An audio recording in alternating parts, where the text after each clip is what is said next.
Hello friends, welcome to my channel English academy. আমি পৌলমী, আর আজ আমি তোমাদের জন্য নিয়ে চলে এসেছি আরও একটি নতুন ভিডিও, যেখানে আমি তোমাদের সাথে আলোচনা করে নেব কিছু কালেকটিভ নাউন্স, বা বাংলায় যেটাকে আমরা বলে থাকি সমষ্টিবাচক বিশেষ্য।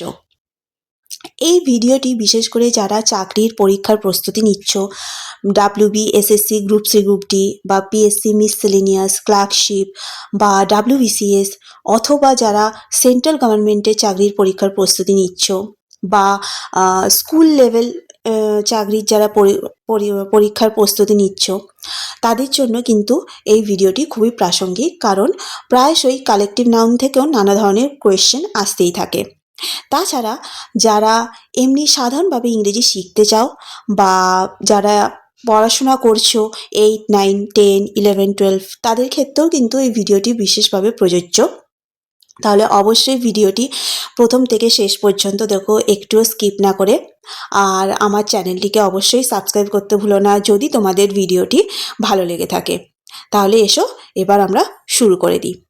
আজ আমি যে কালেকটিভ নাউন্সগুলোর ব্যাপারে বলবো, বিশেষত আমি দুটো সেকশন চুজ করে নিয়েছি, বাছাই করে নিয়েছি, সেটা হলো অ্যানিমালস আর বার্ডস নিয়ে। তাহলে এসো শুরু করে দিই। আচ্ছা, প্রথমেই আমি শুরু করছি অ্যানিমালস দিয়ে।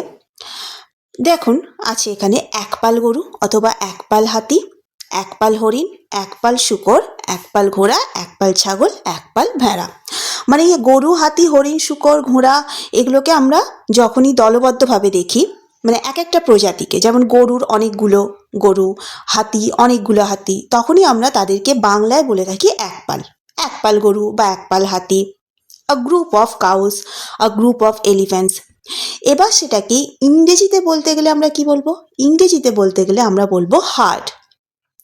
আ herd of cows, a herd of elephants, a herd of deer, a herd of pigs, a herd of horses, a herd of goats, a herd of sheep. মানে একপাল গরু হলো আ হার্ড অফ কাউস। এই ধরনের যখনই collective noun আসবে, আমি আগের ভিডিওতেই আলোচনা করেছি যে বলা হচ্ছে যে a group of elephants is called, মানে একপাল হাতিকে বা একদল হাতিকে কি বলা হয় ইংরেজিতে? ওখানে কতগুলো অপশন দেওয়া রয়েছে, তার মধ্যে হার্ড ছিল, তাহলে আনসারটাও হার্ডই হয়ে যাবে। এইভাবেই দেখুন, হার্ড, ফ্লক, তারপর ফ্লাইট বা প্যাক, বিভিন্ন ধরনের কালেকটিভ নাউন রয়েছে, যেগুলো আমরা অ্যানিমাল আর বার্ডসের সমষ্টিকে বোঝানোর জন্য ব্যবহার করে থাকি। এবার আমি বলে দেবো যে কোথায় আমরা হার্ড ইউজ করি বা কোথায় ফ্লক ইউজ করি। যখন দেখবেন যে কোনো স্থলচর প্রাণী রয়েছে এবং তারা খুরযুক্ত প্রাণী, যেমন এখানে আমি বলেই দিয়েছি যে হার্ড হচ্ছে ground based groups of hoofed animals, মানে খুরযুক্ত স্থলচর প্রাণী, তাদের ক্ষেত্রে আমরা ব্যবহার করে থাকি সাধারণত বিশেষ করে হার্ড। তাই জন্য গরুর ক্ষেত্রেও হার্ড, হাতি, হরিণ, শূকর, ঘোড়া, ছাগল, ভেড়া, এই সবের ক্ষেত্রে আমরা হার্ডই ইউজ করেছি। এরপর আমি তারপর যখন অন্যান্য কালেকটিভ নাউনগুলো বলবো, সেখানেও আমি বলে দেবো যে ফ্লক কোথায় ইউজ করছি, ফ্লাইট কোথায় ইউজ করছি, প্যাক কোথায় ইউজ করছি। তাই জন্য ভিডিওটি অবশ্যই প্রথম থেকে শেষ পর্যন্ত স্কিপ না করে দেখতে থাকবেন। এরপরে আছে একপাল ছাগল বা একপাল ভেড়া। এটিকে আগের অংশেই আমি দেখিয়েছি যে একপাল গরু, হাতির সাথে, যেখানে আমি হার্ড ইউজ করছি। আচ্ছা, ছাগল বা ভেড়ার ক্ষেত্রে হার্ড ছাড়াও ফ্লক ইউজ করা যায়। A flock of goats or a flock of sheep. একপাল ছাগল, আ ফ্লক অফ গোটস, ভেড়া, একপাল ভেড়া, আ ফ্লক অফ শিপও আমরা ইউজ করতে পারি। এটা কিন্তু মনে রাখবেন। আচ্ছা, এখানে আমি বলে দিই যে ফ্লকটা কখন ইউজ করি, যখন শিপ বা গোটস বা ভেড়া বা ছাগলের মতো এইরকম প্রাণীগুলোকে চড়ানোর ক্ষেত্রে, তাদের ম্যানেজ করার ক্ষেত্রে প্রসঙ্গ যখন আসে, তখন আমরা ফ্লক ইউজ করি। মানে এই জন্যেই আমরা ফ্লকটাকে এদের সাথে ব্যবহার করতে পারি। তাই জন্য আমি এখানে বলে দিয়েছি যে sheep and goats can use either, মানে যে কোনো একটাই করা যায়। ফ্লক ফর গ্রেজিং, মানে যখন তাদের চড়ানো হয়, মাঠে নিয়ে যাওয়া হয়, ঘাস খাওয়ানো হয় একসাথে অনেকগুলোকে। আর herd for larger or driven groups. আর হার্ডটা আমরা বৃহৎ আকারভাবে, মানে একটা বিশাল বড় গ্রুপ হিসাবে চিহ্নিত করার জন্য তখন ইউজ করি। মানে শিপ আর গোটস কিন্তু ফ্লকও ইউজ করা যায়, হার্ডও ইউজ করা যায়, এটিকে কিন্তু মাথায় রাখবেন। এছাড়াও আমরা ফ্লক ইউজ করি পাখিদের ক্ষেত্রে। পাখিরা যখন উড়ন্ত অবস্থায় থাকে বা একসাথে কোনো স্থলভূমিতে যখন একসাথে অনেকগুলো পাখি থাকে, সেই ক্ষেত্রেও কিন্তু আমরা ফ্লক ইউজ করে থাকি। এরপর আসি একদল শিকারী কুকুর বা নেকড়ে, a group of hounds or wolves or a group of wild dogs. এই ক্ষেত্রে আমরা কি ধরনের কালেকটিভ নাউন বা কি কালেকটিভ নাউন ইউজ করব? প্যাক। একদল শিকারী কুকুর, আ প্যাক অফ হাউন্ডস আর a pack of wild dogs, আর নেকড়ে হলো আ প্যাক অফ উলভস। এগুলো কিন্তু আপনাদের মনে রাখতে হবে যে কোথায় হার্ড ইউজ করছি, কার কার ক্ষেত্রে ফ্লক ইউজ করছি, কার কার ক্ষেত্রে আবার প্যাক ইউজ করছি। এরপর চলো দেখে নিই যে একদল সিংহকে আমরা কি বলে থাকি। A group of lions is called a pride of lions. মানে একদল সিংহকে আমরা বলে থাকি কালেকটিভ নাউন দিয়ে আ প্রাইড অফ লায়ন্স অথবা আ কলিশন অফ লায়ন্স। এই দুটো টার্ম কিন্তু মনে রাখতে হবে, যেগুলো সিংহের ক্ষেত্রে যোগ করা হয়। প্রাইড কখন ইউজ করি? Pride describes lions family based social units of females cubs and মেলস।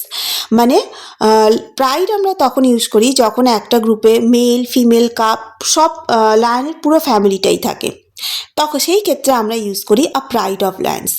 R coalition কখন ইউজ করি? কলিশন আমরা ইউজ করি একটা মেল গ্রুপকে, মেল লায়ন্সের গ্রুপকে, টিপিক্যালি তারা ব্রাদার্স অর ক্লোজ কিন, মানে একে অপরের সঙ্গে আত্মীয়তার সম্পর্ক রয়েছে, who band together for territory defence, hunting or mating rights.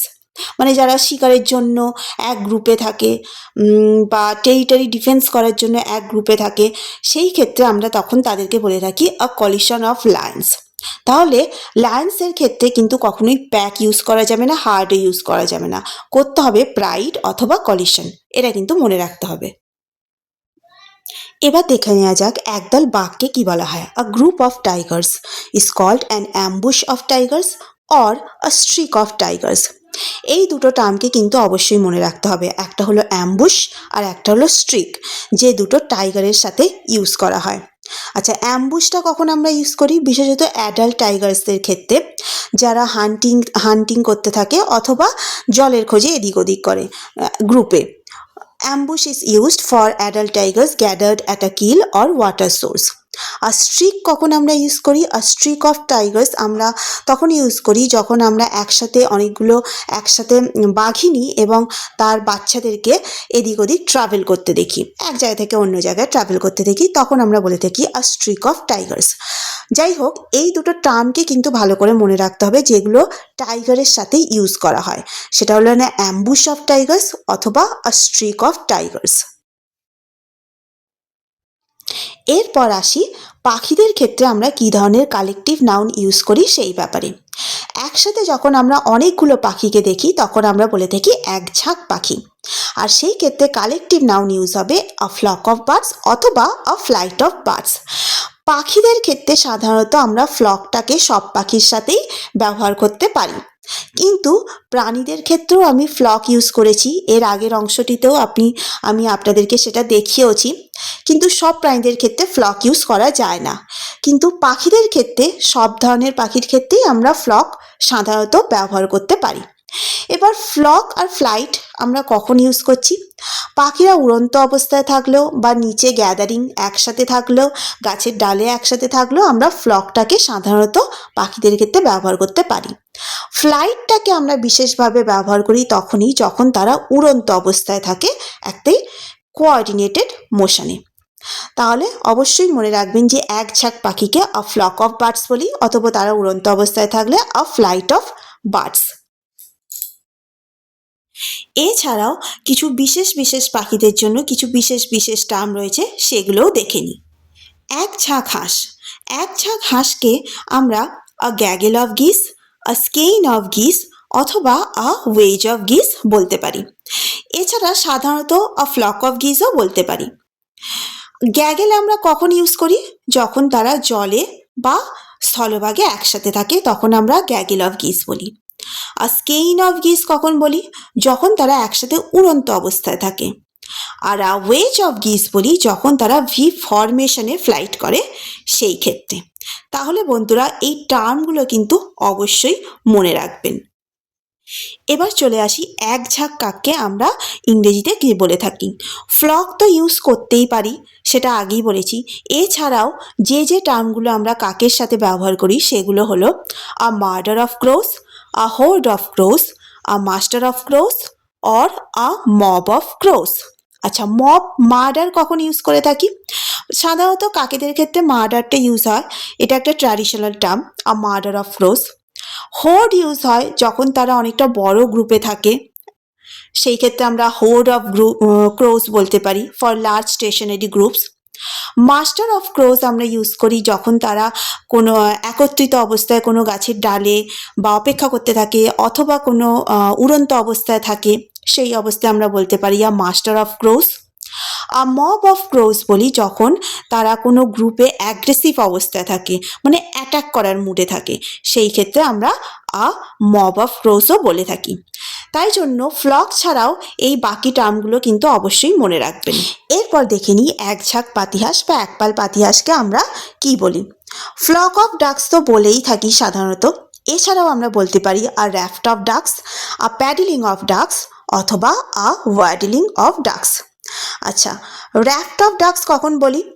Ducks floating tightly together on water, মানে জলে যখন তারা একত্রিত হয়ে, মানে অনেকগুলো ডাকস যখন একসাথে জলে ভাসতে থাকে তখন আমরা র্যাফট অফ ডাকস বলি। আচ্ছা, প্যাডলিং অফ ডাকস কখন বলি? যখন তারা একটা সিঙ্ক্রোনাইজড মোশনে সাঁতার কাটে তখন আমরা বলি আ প্যাডলিং অফ ডাকস। আর ওয়াডলিং অফ ডাকস কখন বলি? যখন তারা গ্রাউন্ডে থাকে, মানে স্থলভাগে থাকে, হাঁটতে থাকে বা খাবারের খোঁজ করতে থাকে একসাথে, তখন আমরা বলে থাকি ওয়াডলিং অফ ডাকস।